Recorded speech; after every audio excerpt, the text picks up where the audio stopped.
So I've removed the parietal bones and we're looking from a superior view at the cranial base. The posterior cranial fossa is the largest and deepest of the cranial fossae and is made up mainly of the occipital bone, but is also comprised of parts of the sphenoid and temporal bones. In terms of the boundaries of the posterior cranial fossa, anteriorly in the midline is the dorsum celli and the clivus. The clivus is this bone that slopes up from the foramen magnum. I've removed a few bones and rotated to a lateral view so you can appreciate the sloping angulation of the clivus and its relationship to the dorsum celli of the sphenoid bone anteriorly. Anterolaterally, the posterior cranial fossa is separated from the middle cranial fossa by the superior border of the petromastoid part of the temporal bone. The lateral boundary of the posterior cranial fossa is formed from parts of the petromastoid part of the temporal bone and small parts of the occipital bone. I've just rotated the model 180 degrees to look posteriorly towards the internal surface of the occipital bone, and we can see the posterior aspect of the posterior cranial fossa, which includes the squamous part of the occipital bone to the level of the transverse groove. Its main contents are the cerebellum, the pons, and the medulla oblongata. Let's take a look now at some of the key features and foramina. We'll take a look at the structures that pass through the openings of the posterior cranial fossa in a separate tutorial. In this tutorial, I just want you to try and orientate yourself to some of the landmarks and locations of key features. Looking again at a superior view, this large opening here is the foramen magnum. This is the deepest part of the posterior cranial fossa and is surrounded by the basilar, lateral, and squamous parts of the occipital bone. The spinal cord passes through the foramen magnum to become the brainstem, and there are a few other structures such as the vertebral arteries which also pass through.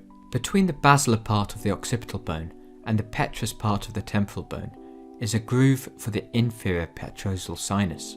Lateral to this on either side, within the petrous part of the temporal bone, there is a small opening called the internal auditory meatus, which is an oval foramen which transmits the facial and vestibulocochlear nerves. Inferior to this is a large opening called the jugular foramen. The internal jugular vein and 3 cranial nerves pass through this opening. Just medial to the jugular foramen is the jugular tubercle.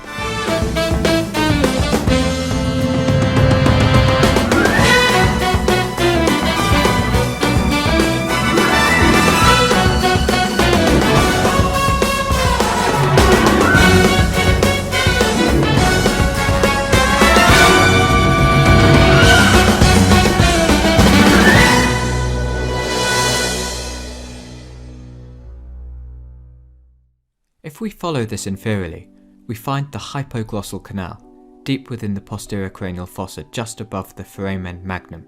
As the name suggests, this little opening transmits the hypoglossal nerve. I'm just going to rotate the model 180 degrees, and we'll finish by taking a look at the internal surface of the occipital bone. Running upwards in the midline from the foramen magnum is the internal occipital crest. This ends at the internal occipital protuberance, which is formed in relation to the confluence of venous sinuses. Just for illustration, I've added in the venous sinuses of the brain, and you can see that the confluence of sinuses is where the transverse, sagittal, and straight sinuses meet. We'll learn about the venous drainage of the brain in a later tutorial, where we'll revisit this in more detail. On either side of the internal occipital crest are concave impressions, which are called the cerebellar fossae. These accommodate the cerebellum. Extending laterally from the internal occipital protuberance are grooves formed by the transverse sinuses. So that's the anatomy of the posterior cranial fossa. We've looked at its boundaries and some of its key features, and in previous tutorials we've looked at the anatomy of the anterior and middle cranial fossae. If you've found this video helpful, please like, subscribe, and leave a comment below. Thank you for watching.